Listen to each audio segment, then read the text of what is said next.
In today's video, I'm going to teach you how to add images in Microsoft Loop page. By the end, you'll know 3 quick, reliable ways to place images right where you need them inside your Loop workspace, all without leaving the page. First, make sure you're on the Loop page where you want the image to appear. Images in Loop are added as their own block, which means they'll show up on a new line rather than in the middle of a sentence.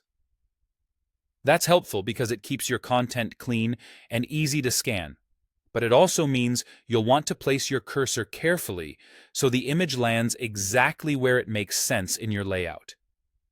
The most precise method is using the slash menu.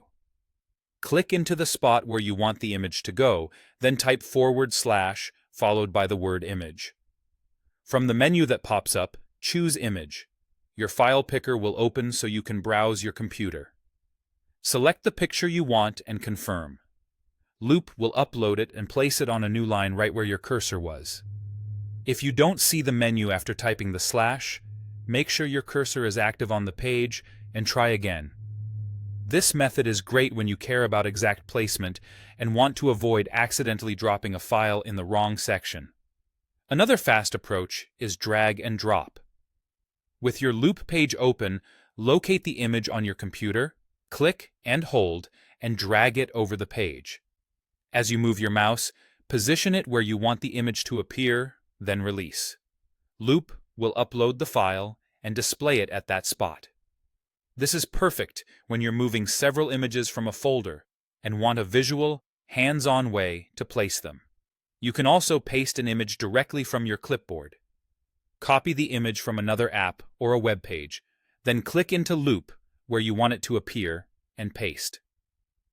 On Windows, use Ctrl+C to copy and Ctrl+V to paste. On Mac, use Command+C and Command+V. Once you paste, Loop will insert the image as its own block. This method is especially handy for quick screenshots or assets you've already captured. A few quick tips as you go. Larger, high-resolution files may take a moment to upload, so give Loop a second to finish. If something doesn't appear, double-check your internet connection and try again. And remember, all 3 methods add images as standalone blocks, keeping your documents organized and easy to read. That's it.